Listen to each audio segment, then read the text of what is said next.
Bonjour à tous, on se retrouve aujourd'hui pour la vidéo de la semaine et là je vais vous parler cette semaine des plis.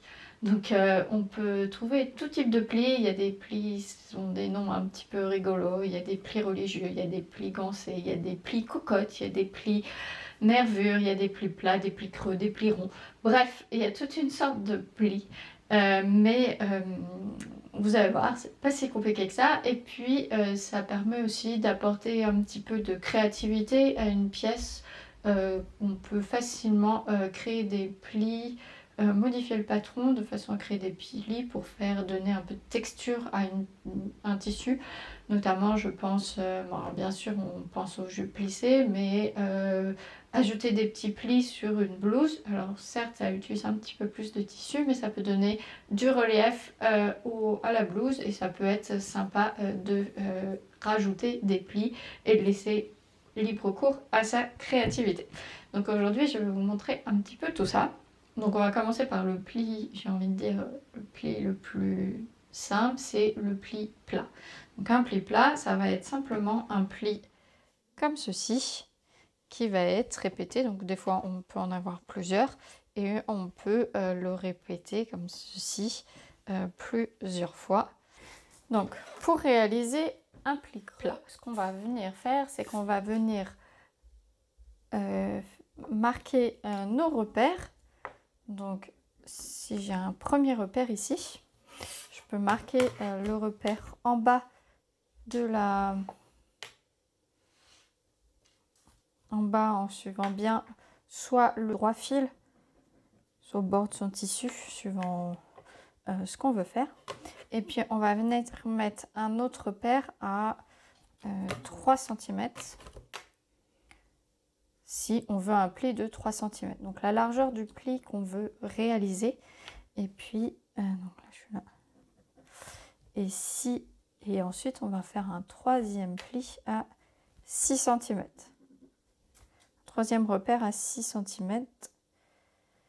Voilà. Donc on va avoir 3 repères, le repère 1, le repère 2 et le repère 3. Et donc ça arrive des fois qu'il n'y ait que 2 repères. Dans ces cas-là, c'est le repère 1 et 3 qui sont indiqués. Parce que ce qu'il va falloir venir faire, c'est prendre le repère 1. Donc ça va être ici qu'on va faire le pli. Et on va venir le mettre sur le repère 3. Et donc le repère 2 correspond à la pliure à ce niveau-là. Donc il est ici, le repère 2. La largeur de son pli. Donc voilà, c'est tout simple, on fait ça. Donc après, faut repasser, repasser pour bien le marquer. Donc là, on presse. Hein.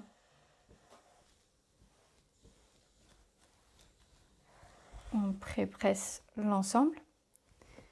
Et puis, on continue si on a d'autres repères. Donc si par exemple à 2 cm, je veux refaire un autre pli, je refais mes repères, donc ici, hop, et là je me place à 6 cm.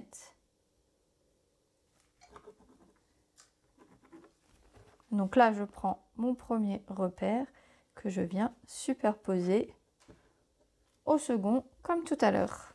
Et donc là pareil, on vient presser pour bien marquer le tout. Donc alors après, suivant ce que vous voulez faire, vous pouvez pré-coudre ici dans la marge de couture, soit avec un point de bâti, soit avec la machine à coudre, pour bien fixer vos plis et que ça ne bouge pas. Donc ça, c'est un premier pli. On peut également faire des plis qui se regardent. Notamment, on peut avoir les plis creux ou les plis ronds. Alors, un pli rond, un pli creux, ça va être 2 plis plats, mais qui, eux, vont se regarder. Hop. Et hop. Et en général, les plis sont bien se touchent. Et donc, ça fait un petit pli qui est caché. C'est notamment pour les pantalons, les jupes, ça permet d'avoir l'aisance. On peut le retrouver aussi dans un haut, au niveau des épaules, ou on peut imaginer un petit peu ce qu'on veut. Donc voilà, donc pareil, là, on va avoir en général, pour le faire, on va avoir un cran central. Et puis après, on va avoir un cran qui va être, par exemple, si je suis à 6 cm, on va avoir soit 3 crans, donc 1, 2, 3, soit on peut avoir les crans intermédiaires également. Donc l'écran principal, 1, 3 et 1. Et donc là, pareil que tout à l'heure, on vient plier au niveau de notre cran 1 et on vient le mettre sur le cran 3. Et de l'autre côté, pareil, on prend le pli 1 et on le remet sur le cran 3. Et donc, on obtient un pli creux. Maintenant, si on veut faire un pli rond, alors le pli rond, c'est la même chose, sauf que là, on va le faire sur l'envers. Donc, on va avoir nos repères, donc exactement les mêmes que tout à l'heure. Sauf qu'on va faire sur l'envers du tissu, on va prendre le premier pli, le premier repère, on va plier le tissu et on va l'amener sur le repère central. Et là, pareil, on plie le repère et on le ramène sur le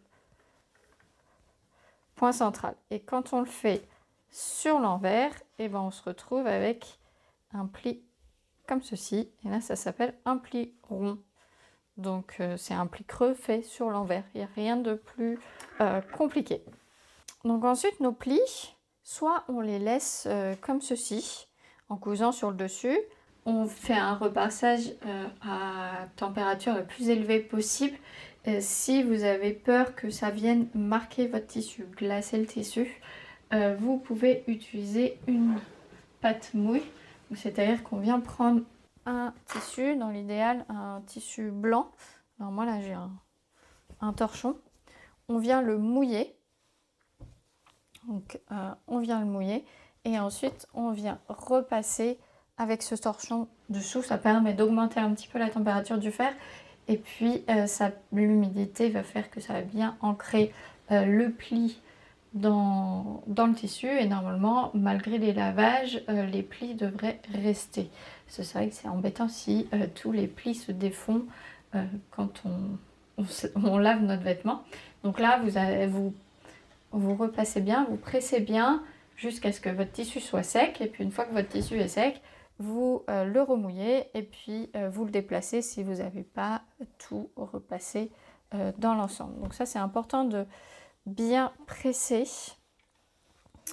et de laisser la pièce refroidir complètement, bien sécher, de façon à ce que les plis soient bien marqués, qui restent. Ensuite, il y a des fois où on laisse les plis comme ça, donc s'ils sont bien repassés, ils devraient tenir. Mais il y a des fois, on va venir quand même faire des petites coutures. Des fois, ça peut être des coutures jusqu'au bout. En général, sur les jupes, tout ça, ça va être des coutures sur une certaine longueur. Et puis, on va s'arrêter. Donc, ça dépend toujours de l'esthétique qu'on veut donner. On peut faire une couture à 0,5 cm du bord. Et puis, sur une certaine longueur. Et arrivé à un moment, on peut venir en biseau comme ça pour arrêter notre couture. Ça peut être une solution. Ou alors on fait droit ou on reste comme ça, on fait un point arrière directement. Donc c'est différentes possibilités. Et donc on peut faire ça sur tous nos plis. Donc là, bon, en général, on prend un ton sur ton, hein, on ne prend pas un fil noir comme moi, c'est pour vous montrer. On peut venir faire une surpiqûre comme ceci.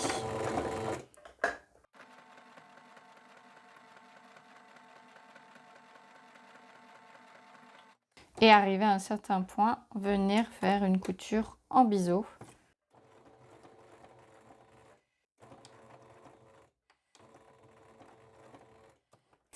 Pour venir arrêter son pli. Donc là, je suis venue faire ma couture en biseau. Mais on peut aussi avoir des plis sous-piqués. Dans ces cas-là, on va venir faire la couture à l'intérieur. Donc vous voyez, je reprends que le pli. Et donc là, on va faire une piqûre pareil à 0,5 ou à la longueur qui est indiquée sur votre patron. Donc là, c'est une sous-piqûre. Donc c'est un pli plat sous-piqué.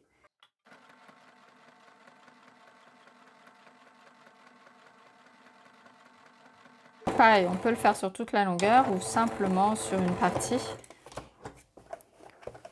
Donc vous voyez, là j'ai fait une sous-piqûre, donc ça permet au pli quand même de se tenir. Il ne va pas complètement se défaire, mais ça se voit pas, donc c'est une couture de maintien discrète.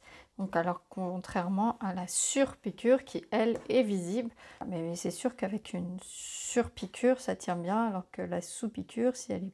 j'ai pris 0,5 là par exemple, bah forcément ça peut se soulever un petit peu. Mais c'est vraiment en fonction de ce que vous voulez comme rendu. Ensuite, on peut trouver ce qu'on appelle des plis nervures. Alors là, le pli nervure, ça va être on va plier son tissu et on va venir faire en fait une couture à la distance, la largeur du pli qu'on veut, sur l'endroit de son tissu. Donc je suis sur l'endroit, donc là on se met bien droit et on vient faire une couture ici. Et comme ça, après, ça va nous faire un petit pli. Donc on peut faire des tout petits plis nervures, ça permet de donner un petit peu de relief si on en fait plein comme ça, comme ceci. Et puis après, ça permet aussi de jouer suivant dans le sens à lequel on peut s'imaginer qu'on refait des coutures. Et puis dans un sens, on plie son pli nervure comme ça, de l'autre, après on le plie dans l'autre sens. Et puis on peut venir faire des vagues comme ceci. Donc vraiment, pour faire un pli nervure, c'est que vous pliez votre tissu au niveau du pli et puis vous cousez à la longueur, à la largeur de votre pli. Donc si je veux un grand pli, je vais coudre par exemple à 1,5 cm. Si je veux des plus petits plis, je vais coudre à 0,5 cm. Donc si je veux faire un gros pli nervure, je vais me placer à 1,5 par exemple 1,5 cm du bord. Et dans ces cas-là, je fais une ligne droite tout à fait normale.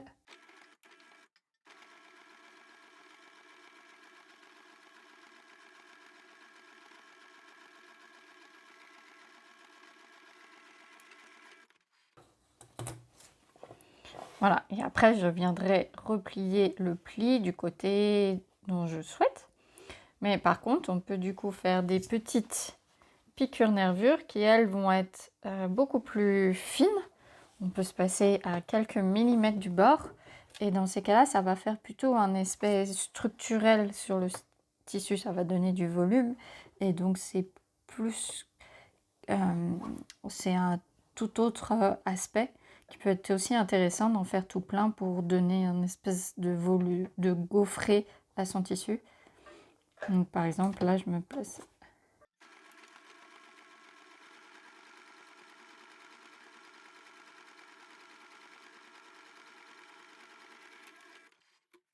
Je peux aussi en faire une juste à côté. Donc là, il faut bien prendre ses repères pour faire... Moi, je fais ça comme ça, mais il faut bien prendre ses repères pour avoir quelque chose de régulier. Donc on peut les coucher dans le sens qu'on veut, suivant le patron. Et puis, je suis venue faire aussi des tout petits plis qui, eux, donnent plus un aspect de volume, de structure à notre tissu. Donc là, on peut les repasser dans un sens, dans l'autre, les laisser debout aussi. Voilà. Et puis, ici, je suis venue faire des coutures perpendiculaires à mes nervures. Et vous voyez, d'un côté, je suis venue rabattre les plis dans un sens et de l'autre, je suis venue faire la couture dans l'autre sens pour pouvoir venir rabattre dans l'autre sens, et ce qui donne un petit effet de... ça donne un petit effet de twist aux piqûres, aux nervures, et du coup ça peut donner un aspect structurel assez sympa. Donc voilà, c'est pour vous montrer un petit peu ce qu'on peut faire avec ces piqûres nervures. Et puis on peut aussi très bien s'imaginer mettre un petit un petit cordon à l'intérieur des piqûres et faire en fin de compte ce qu'on appelle un pli gancé. Donc c'est un petit peu comme un passepoil, sauf que là c'est directement dans le tissu. Donc vous mettez votre cordon, ça se coupe exactement comme, comme si vous cousiez un passepoil, sauf que c'est directement sur le tissu. Donc ça peut aussi donner un petit volume et agrémenter ses coutures. Il faut bien faire attention par contre au sens dans lequel vous voulez plier votre pli, parce que suivant le patron, on a vite fait d'alterner l'écran, surtout quand il y en a beaucoup. Donc il faut vraiment faire attention à bien respecter le patron et être attentif à ce niveau-là, parce qu'on a vite fait de décaler les plis et du coup le résultat va être complètement différent. Donc il faut être assez minutieux à ce niveau-là et puis pas hésiter à sortir le fer à repasser. C'est quand même pour les plis c'est indispensable, et surtout si vous voulez qu'il reste après les lavages. Donc on n'hésite pas à bien placer ces plis si on a peur que ça marque sur le tissu en dessous. Vous savez, des fois quand il y a un pli, ça va faire un marquage. On peut très bien insérer un autre tissu en dessous pour repasser et faire une épaisseur supplémentaire et éviter qu'il y ait un pli sur le tissu d'en dessous. Sinon, vous allez trouver différents outils pour faire des plis. C'est vrai que quand on fait une jupe plissée, on a énormément de plis. Alors il y a des systèmes qu'on peut fabriquer en carton, qu'on va venir pré-plier le carton, comme ça on peut venir plier son tissu au fur et à mesure. Si vous voulez, j'ai trouvé une vidéo qui explique pas mal comment fabriquer son outil. Donc je vous mets le lien en commentaire, donc vous pouvez aller voir si ça vous intéresse. C'est des outils qu'on peut réutiliser, donc si c'est quelque chose que vous faites souvent, ça vaut peut-être le coup de créer son outil pour plier. Sinon, on peut trouver sur internet des idées un peu plus loufoques, comme utiliser une fourchette pour avoir des plis réguliers. Alors je dis pas que ça marche pas, mais moi je pense que c'est quand même important de bien faire les choses bien proprement, et notamment de repasser ses plis avant de passer à la machine. Donc voilà, je vous présente l'outil. Moi je l'ai jamais expérimenté, donc je peux pas vous dire, mais c'est quelque chose qu'on peut trouver sur internet pour soi-disant simplifier la vie. Mais est-ce que le travail est aussi propre à la fin? Je ne suis pas certaine. À vous de voir, vous pouvez toujours faire le test. Donc comment faire pour ajouter un pli à son patron? Donc par exemple là j'ai dessiné un patron, on va dire que c'est une encolure avec une emmanchure et une ligne d'épaule. Bon, c'est vraiment quelque chose de fait assez rapidement à main levée, donc on peut imaginer que c'est une partie d'un haut. Et donc, vous avez votre patron et vous savez par exemple que vous voulez rajouter des plis à ce niveau-là, donc des plis au niveau entre l'encolure et l'emmanchure. Donc, vous pouvez venir mettre un repère de là où vous voulez que votre pli, au niveau de la pliure de votre pli. Donc, vous voulez un pli ici, et du coup, pour ajouter un pli, il va falloir ajouter à son patron 2 fois la largeur du pli, puisqu'il est replié sur lui-même. Donc si vous voulez, mon patron il est comme ça, et moi il va falloir que je vienne rajouter 2 fois cette longueur là à mon tissu pour que je garde la même largeur ici au niveau de l'épaule, parce que ça c'est important. Donc si par exemple j'ai 22 cm, donc par exemple je prends un pli ici, donc je suis à 1, 2, 3 cm du bord, 1, 2, 3 cm. Là, je peux être à 4 cm. Dire ça. Là, je vais commencer à tracer. Alors, je veux que mon pli soit au niveau de mon buste, parallèle à la hauteur de mon buste. Je veux pas que les plis partent en diagonale, quoi. C'est un choix esthétique, mais c'est quand même en général, les plis sont dans l'axe, dans la verticale, à la verticale. Donc, pour ça, il faut que je repère mon droit fil, que je n'ai pas tracé ici. Donc, si mon droit fil est ici, il va falloir que je vienne tracer une ligne bien parallèle à mon droit fil. Donc, je suis ici. Donc là, je dois être parallèle à mon droit fil. Donc, je trace ma ligne comme ça. Je trace ma deuxième ligne bien parallèle à la première.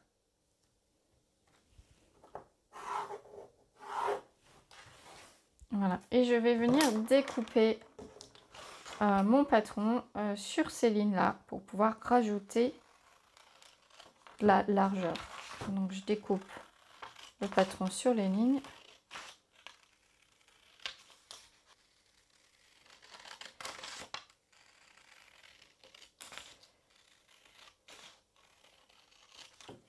Voilà. Et je vais venir prendre une autre feuille.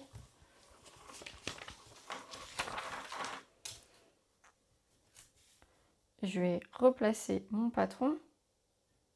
Donc avant, j'étais comme ça. Et du coup, maintenant, je vais devoir décaler mon patron de 2 fois la largeur de mon pli. Donc si par exemple, je veux un pli de 3 cm, il faut que je vienne le décaler de 6 cm. Donc là, je me mets là. Et donc, je viens bien décaler de 6 cm mon patron. Oui, je suis au niveau du bas de la feuille. Donc là, je reste bien le long de ma feuille. Donc, je suis là. On peut venir mettre un bout de scotch. Il ne faut pas hésiter à mettre du scotch pour bien maintenir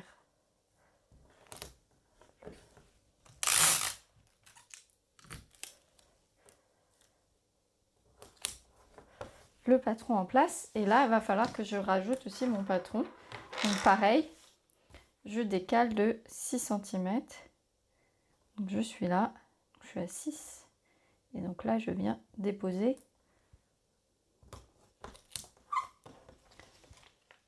Donc je viens scotcher en place. Là, on peut commencer à redécouper, par exemple, en manchot, parce que ça ne va pas changer.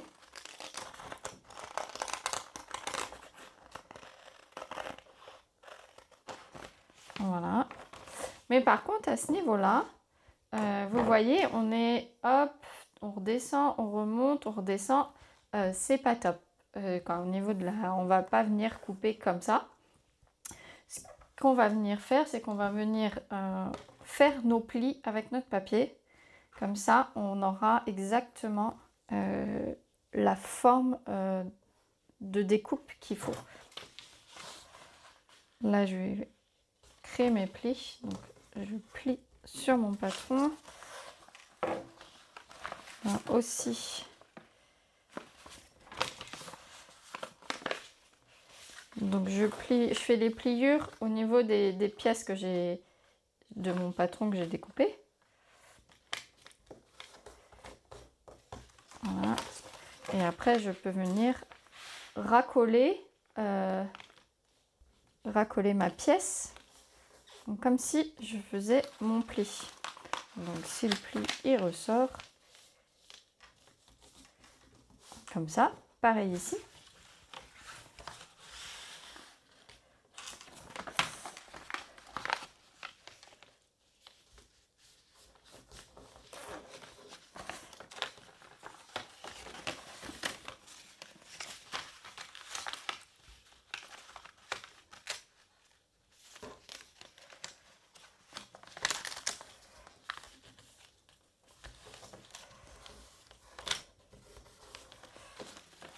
Je suis venue plier et là je viens rejoindre les deux patrons.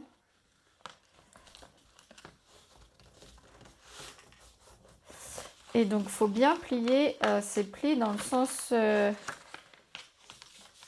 l'on souhaite. Par exemple, si on veut qu'ils soient vers l'emmanchure, il faut bien faire attention à plier les plis exactement comme on aimerait qu'ils soient.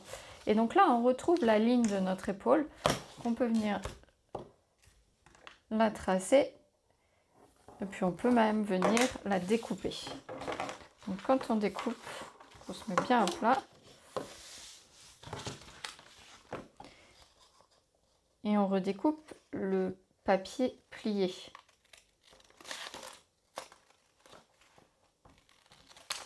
On découpe bien toutes les épaisseurs. Et quand on déplie, vous voyez, notre ligne d'épaule a une forme, je ne sais pas si vous voyez très bien, je vais mettre de la couleur en dessous. Notre ligne d'épaule, eh ben, elle a une forme un petit peu étrange et qu'on n'aurait pas pu découper correctement si on n'avait pas fait ce pliage là. Et donc comme ça, quand on viendra faire nos plis, eh ben, on aura une belle ligne d'épaule bien propre. Il n'y aura pas du tissu qui dépasse ou du tissu en moins. On aura quelque chose de vraiment propre. Donc voilà comment faire rajouter des plis à son tissu. Donc après, on n'oublie pas de bien remettre ses crans de pliage pour pouvoir faire le plissage correctement sur son tissu. Et puis bah voilà, c'est pas si compliqué que ça. Il faut juste prendre le temps de reconstituer avec du papier ce qu'on veut à la fin en tissu. Et quand on déplie, c'est magique, on a notre patron. Donc voilà, j'espère que ça vous avez compris comment faire pour créer vos propres plis et un petit peu changer vos propres patrons. Donc j'espère que cette vidéo vous a plu. Comme toujours, si elle vous a plu, n'hésitez pas à mettre le petit pouce en l'air. Ça permettra à la chaîne de savoir, à YouTube de savoir que la vidéo est intéressante et du coup qu'il la montre à d'autres couturières ou couturiers. Vous êtes de plus en plus nombreux d'hommes à me suivre, donc c'est sympa. Et puis, n'hésitez pas à vous abonner comme toujours pour recevoir les notifications directement sur votre téléphone lorsqu'il y a des nouvelles vidéos qui sortent, c'est pratique. Et puis en attendant, moi je vous dis à la semaine prochaine. Cousez bien!